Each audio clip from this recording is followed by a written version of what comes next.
Salut, je m'appelle Marianne. Mon histoire concerne surtout un problème que j'ai depuis des années. Je suis en surpoids. Je suis comme ça depuis aussi longtemps que je me souvienne. Jusqu'à un certain point, ce n'était pas très original jusqu'au jour où cette histoire a valu la peine d'être racontée. Un jour que je ne l'oublierai jamais.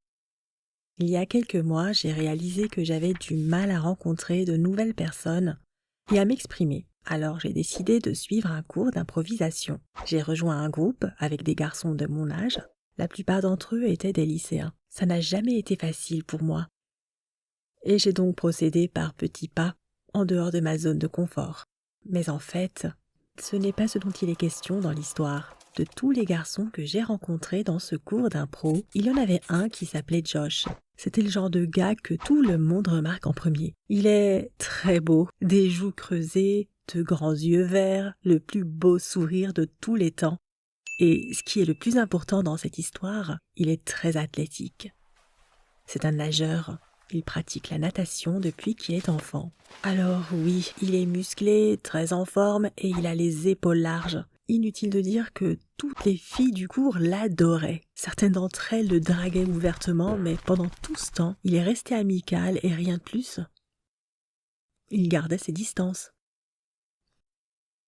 Alors bien sûr, j'ai été surprise quand j'ai remarqué qu'il m'accordait beaucoup plus d'attention qu'aux autres filles du groupe. Mais ça pouvait signifier n'importe quoi, non? À ce stade, mon manque de confiance en moi suffisait à me convaincre que ça ne signifiait rien du tout. Peut-être avait-il besoin d'une amie, ou juste quelqu'un à qui parler. Je l'aimais bien sûr, mais je ne me suis pas laissé prendre au piège. Tu peux donc imaginer ma surprise quand un soir, après le cours d'improvisation, Josh est venu me voir et m'a invité à sortir avec lui. Je suis restée figée pendant plusieurs minutes, et puis, comme j'étais encore sous le choc, j'ai marmonné quelque chose sur le fait que j'étais très occupée et je suis partie. En pensant à ce moment, je réalise que j'ai dû avoir l'air très grossière, ce qui n'est pas du tout le cas. J'avais juste très peur. Je n'arrêtais pas de penser au fait qu'il m'avait invitée à sortir ce soir-là. J'étais si heureuse. Ce n'est pas comme si je n'avais jamais parlé à des garçons, mais je n'avais jamais eu de rencard. J'ai juste quelques bons copains. Mais Josh, c'était autre chose. Après avoir été incapable de m'endormir pendant des heures cette nuit-là, je me suis convaincue que c'était une sorte de farce cruelle. Et malheureusement, je n'avais personne à qui en parler. Aucun de mes amis n'était assez proche. J'ai un petit frère et une grande sœur, mais c'est encore une autre histoire. Nous ne sommes pas tellement proches. Notre relation est basée sur les moqueries mutuelles et j'ai toujours été pire qu'eux dans ce domaine. Les blagues portent surtout sur mon poids et j'ai toujours accepté ça. Il y a quelques années, j'ai commencé à faire moi-même des blagues sur mon poids, comme si j'étais à l'aise avec ça. Ainsi, demander à mes frères et sœurs ce que je devais faire pour Josh n'a jamais été une option envisageable. Donc, encore une fois, j'ai considéré toute cette histoire comme une blague tordue parce que je pensais que c'était l'option la plus plausible. Bien sûr, ma réaction a été d'essayer de rester loin de Josh. Je veux dire, littéralement. J'ai tout essayé, comme par exemple choisir un groupe dans lequel il n'était pas quand nous faisions nos exercices au cours d'impro. Chaque fois qu'il avait l'air de vouloir me parler, je disparaissais. Il n'était pas intrusif ou quoi que ce soit. En fait, il semblait triste et perplexe, puisque je n'avais jamais dit non, mais je n'avais jamais dit oui non plus. Bien sûr, il avait remarqué que je l'aimais bien, si bien que cette situation devait être déroutante de son point de vue. 2 ou 3 semaines ont passé comme ça. Puis tout cela est devenu très gênant. Plus ça allait, plus je commençais à me sentir mal. Je veux dire, si c'était vraiment une farce, Josh agirait sûrement différemment. Il ne prenait aucune mesure allant dans le sens de ce plan diabolique que je l'accusais de comploter. Et je n'avais aucune idée de ce que pouvait être exactement ce plan. Alors j'ai commencé à prendre les choses en main. On a discuté plusieurs fois, puis on a commencé à s'envoyer des textos. Bien sûr, j'étais très prudente au début, mais quand on parle à Josh, c'est assez difficile de garder ses distances. Au bout d'une semaine environ, Josh m'a redemandé de sortir avec lui. Et cette fois, j'ai dit oui. Le mois suivant a sans doute été le plus heureux de ma vie. Comme je l'ai dit, je n'étais jamais sortie avec un garçon avant, et Josh a été comme un cadeau du ciel. Tout ça ressemblait à un rêve. Je savais qu'il était beau et que c'était quelqu'un de bien. Mais quand nous avons commencé à sortir ensemble, j'ai réalisé qu'il était aussi très gentil, affectueux et parfait. Il avait des idées de rendez-vous étonnantes. Il ne s'agissait pas seulement d'aller voir un film et de prendre un café après. Un soir, Josh m'a emmené au sommet du plus haut bâtiment de notre ville. C'est un centre d'affaires d'une 40aine d'étages. Le père de l'un de ses amis travaille comme veilleur de nuit et il lui a demandé de nous laisser aller sur le toit pour admirer les lumières de la ville. Ça a été pour moi une surprise totale. Au début, j'étais euphorique, mais j'ai commencé à remarquer des trucs. Josh devait cacher quelque chose, ou bien il devait avoir une idée derrière la tête. Mais non, ce n'était pas lui. C'était à propos de moi. C'étaient des petits détails qui se passaient autour de nous.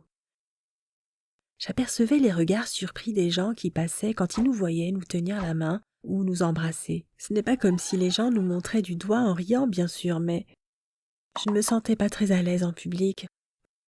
Alors j'ai vite remarqué chaque petit sourire en coin quand nous marchions dans la rue. Ce n'était que le début. Les filles du cours d'impro étaient jalouses, bien entendu. Après un cours, j'ai surpris une conversation où l'une d'elles a dit « Je crois qu'on devrait offrir des lunettes à Josh. » Puis les autres ont ri. Je me souviens encore de ce moment en détail, mot pour mot. C'était la première chose qui m'aura vraiment blessée. Et ça n'a fait qu'empirer quand mes frères et sœurs l'ont découvert. Ils ont refusé de me croire pendant les 2 premiers jours. C'était très désagréable. Puis je leur ai montré des photos et toutes leurs blagues se sont portées sur Josh et moi. J'ai fait comme si ça ne me dérangeait pas, comme je le faisais depuis qu'on était enfants.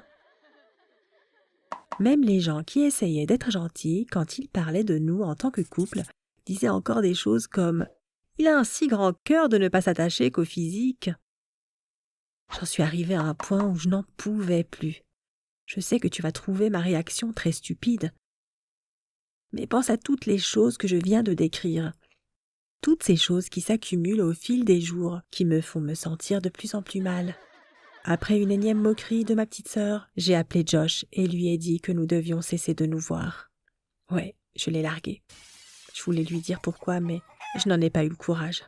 Je crois que j'ai marmonné quelque chose du genre « Ce n'est pas toi, c'est moi ». Et j'ai raccroché. Ce qui était encore pire que lorsqu'il m'avait demandé de sortir avec lui. Il avait l'air abasourdi. La veille, nous avions passé un moment magique ensemble. Nous nous embrassions et nous tenions la main. Et le lendemain, je lui annonçais ça par téléphone. J'ai pleuré les 2 jours suivants. Je ne savais pas quoi faire. Et quand le cours d'improvisation est arrivé, j'espérais que les choses allaient s'arranger d'elles-mêmes avec Josh. Il était là, mais on a évité de se regarder. Imagine la scène. Je suis assise là, bouillante de colère, prête à pleurer. Quand on me demande de monter sur scène, je ne veux pas y aller du tout, mais c'est une règle que nous avons. On ne peut pas sauter son tour. Ensuite, notre prof m'a donné le thème de l'impro. Je suis un enfant qui doit tenir tête aux terreurs de l'école. Pourquoi ça devait arriver à ce moment-là? Plus tard, tout le monde a dit que ça avait été ma meilleure performance. En effet, j'y ai mis toute ma peine et je suis rentrée si profondément dans le personnage que soudain, quelque chose s'est mis à résonner en moi. Je sais que ça peut paraître étrange, mais quand j'ai terminé et que tout le monde m'a applaudi, je me suis sentie comme différente. Et ce qui s'est passé ensuite m'a semblé être une sorte de rêve éveillé. Je me suis tournée vers Josh et lui ai dit « Je t'aime, Josh ». Plusieurs secondes de silence total ont suivi cette déclaration. Ce n'était que 5 secondes, mais j'ai eu l'impression qu'elle durait une éternité. Josh avait l'air sous le choc comme tout le monde. Alors au bout de quelques instants, j'ai senti à quel point c'était gênant et je me suis enfuie. Quand je suis rentrée, mon frère et ma sœur étaient à la maison. J'étais tellement nerveuse que je n'ai même pas dit bonjour. Je leur ai dit que toutes ces années, j'avais détesté nos blagues et qu'elles m'avaient blessée, et que je ne voulais plus qu'elles se reproduisent. Ils semblaient tous les 2 choqués et ne savaient pas quoi dire. Mais je me fichais de leur réaction. Je voulais que tout ça sorte une bonne fois pour toutes. J'avais soudain l'impression de me réveiller d'un cauchemar, mais en même temps, je pensais que mon histoire avec Josh était terminée désormais. Mais Dieu merci, je me trompais. Il m'a envoyé un texto le lendemain et m'a dit qu'il voulait qu'on parle. Ironiquement, c'était encore lui qui, pour la 3e fois, m'invitait à un rendez-vous.